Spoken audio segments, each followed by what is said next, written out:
Good morning, everybody. My name's Mike Hyman. I'm the City Attorney for the City of Aurora. Here with me this morning is City Manager Skip Noe and Chief of Police Nick Metz. We each have remarks for you, and due to personnel records laws and the confidentiality requirements of the settlement agreement, we are not able to answer questions this morning.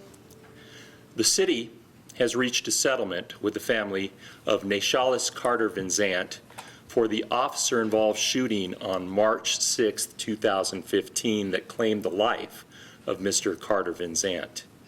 Upon probate court approval, the terms of the settlement agreement include a monetary payment of $2.6 million to the family of Mr. Carter Vinzant and certain non-economic terms that confirm the city's and the Aurora Police Department's commitment to community policing, self-evaluation, transparency, and tactical improvements. With the exception of the dollar amount, the specific terms of the settlement agreement are confidential.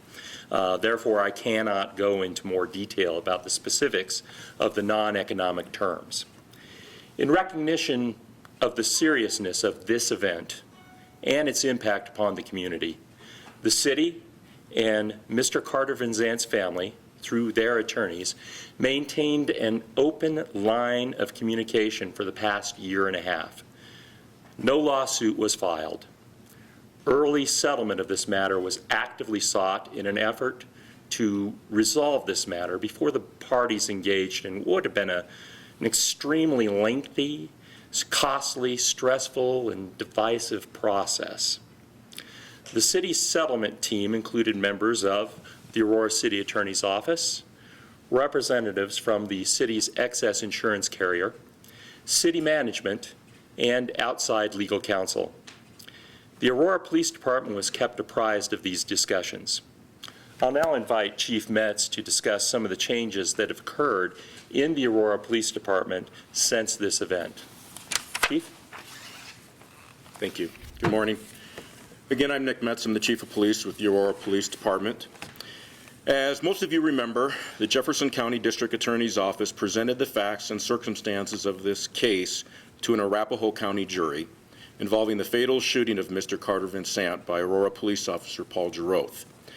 After 7 months of painstaking testimony and a thorough review of evidence, the grand jury unanimously determined that no criminal charges were appropriate. Following the grand jury's decision not to indict, an investigation into this incident was completed by the Aurora Police Department's Internal Investigations Bureau.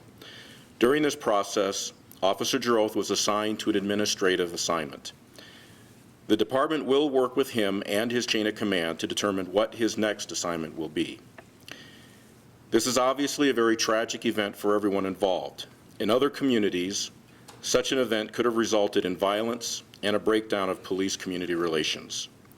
Here in Aurora, it was noticeably different. With the day-to-day community outreach of our officers and the partnerships with community leaders, the department and the community we serve have been able to engage in a constructive dialogue about modern policing, discuss our disagreements about incidents and policy, and work together to build upon APD's commitment to service. As I promised immediately following the incident, a comprehensive review of the department's use of force policies and training was completed. Many reforms have been implemented to include the creation of a Compliance and Professional Standards Division for the research, review, amendment, and development of APD policies and procedures.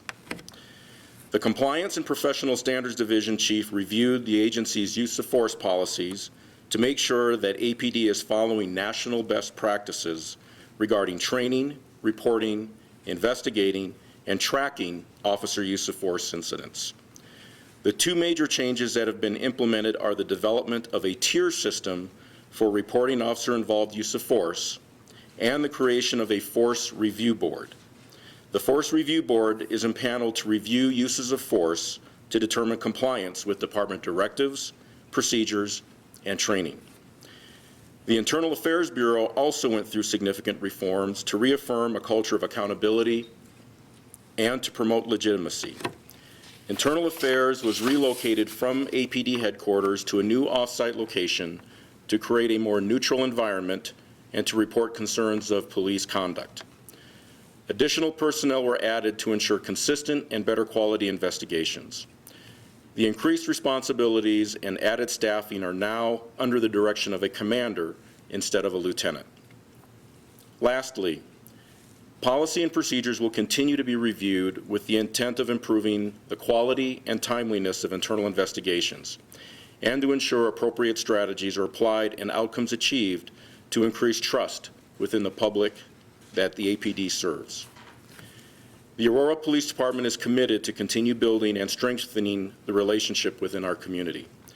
The APD maintains a website to share information and make services available to the public, including the filing of complaints. In addition to the website, the police department also uses social media as a means to interact with the citizens. We also support and encourage our officers to positively interact with community members. And on that note, I wanted to point out a couple of booklets that we shared with you before the press conference started. The first one is our initiatives for enhancing community relations. In this booklet, it outlines what our community engagement strategies and goals are, but it also outlines many of the reforms that have been discussed previously. Also want to point out this new booklet that we just unveiled this last week called Empowering Understanding Through Knowledge, which is a book that was written and created by youth for the youth to discuss such things as knowing your rights and other issues that young people today are very interested in. I want to end by saying this, that every day our officers demonstrate their commitment to our great city by not only engaging with Aurora's diverse communities, but also putting themselves in harm's way in making Aurora one of the safest major cities in our country. And now I'd like to ask City Manager Skip Noe to say a few words. Thank you, Chief. The loss of life is always tragic and has lasting consequences for the family, friends, neighbors, those employees involved, and the city as a whole. We all believe this settlement is in the best interest of the family and the community. This settlement will hopefully allow everyone to begin the healing process and to close a chapter that has been difficult for all parties. I'd like to thank the family and their attorneys for their commitment to address this matter in a constructive manner. We thank our community leaders for their commitment to peaceful and helpful dialogue. And finally, I thank Chief Metz and the officers of the APD for their commitment to engage with the community and create positive relationships throughout Aurora. That concludes our comments this morning, and we thank you for coming.